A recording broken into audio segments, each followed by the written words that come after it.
ఇప్పుడు no cost cough syrup తో 60 రూపాయల విలువ గల ఇన్హేలర్ పూర్తిగా ఉచితం. దెబ్బకి దగ్గు జలుబు మాయం. తెలంగాణ వ్యాప్తంగా ప్రైవేటు ట్రావెల్స్ పై రవాణా శాఖ కొరడా జులిపించింది. ఇప్పటివరకు 219 కేసులు నమోదు చేసింది. జనవరి 7 నుంచి ప్రత్యేక తనిఖీలు చేపట్టింది. నిబంధనలు ఉల్లంఘించిన ప్రైవేటు ట్రావెల్స్ పై కేసులు నమోదు చేసింది. ఫిట్నెస్, స్పీడ్ లిమిట్ లేకపోవడంతో అక్కడికక్కడే జరిమానాలు విధించింది. హైదరాబాద్, రంగారెడ్డి జిల్లాల్లో 8 బృందాలుగా ఏర్పడి తనిఖీలు చేపట్టారు అధికారులు. పండుగల సమయంలో అధిక మొత్తంలో టికెట్ ధరలు పెట్టడంపై అధికారులు సీరియస్ అయ్యారు. దీనిపై పకడ్బందీ వ్యవస్థను తీసుకొస్తున్నామని తెలిపారు. నిబంధనలు ఉల్లంఘిస్తే కఠిన చర్యలు తీసుకుంటామంటున్న జాయింట్ ట్రాన్స్పోర్ట్ కమిషనర్ రమేష్ తో మా ప్రతినిధి రాధిక ఫేస్ టు ఫేస్. ఇప్పుడు చూద్దాం.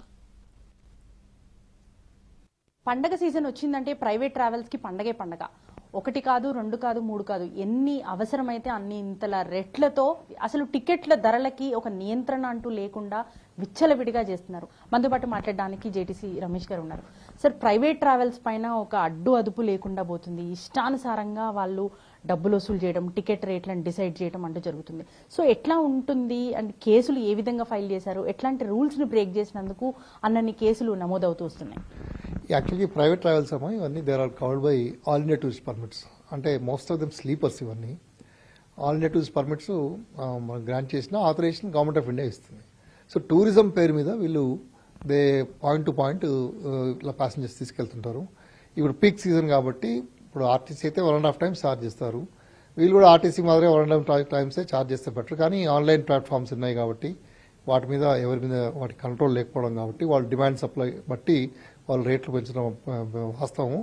మేము ప్రజలందరికీ కూడా విజ్ఞప్తి చేశాం, మీకు ఏమైనా రేట్లు పెంచినట్టుగా అనిపిస్తే మాకు డిపార్ట్మెంట్ కంప్లైంట్ చేయమని.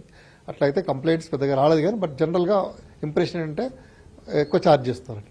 సో ఇది కంట్రోల్ చేయడానికి మేము 7th నుంచి స్పెషల్ డ్రైవ్ చేసాము. ఇప్పటివరకు 219 కేసులు రాసాము. దాంట్లో ముఖ్యంగా ఏంటంటే ఈ మనకి దాదాపు మేము రాసిన కేసెస్లో ఎక్కువ ఏంటంటే మా పబ్లిక్ మాకు వచ్చి కంప్లైంట్ చేయట్లేదు ఇట్లా ఎక్స్ట్రా ఫేర్ చేస్తున్నారని, కానీ బట్ మామూలుగా ఆన్లైన్ ప్లాట్ఫామ్లో చూస్తున్నాము.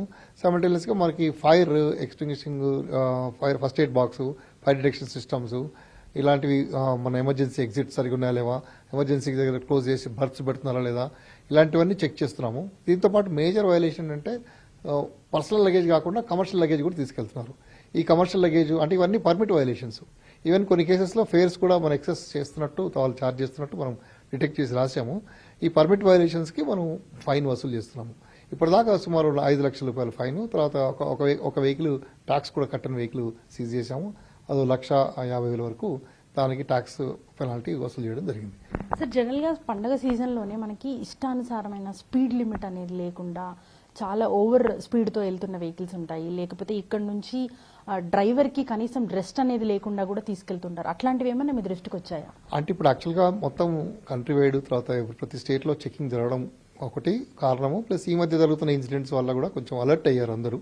All operators are following all rules. 6 hours కంటే ఎక్కువ ఏ డ్రైవర్ నడపట్లేదు. ప్రతి బండిలో కూడా డ్రైవర్స్ ఉంటున్నారు, 2-3 డ్రైవర్స్ ఉంటారు.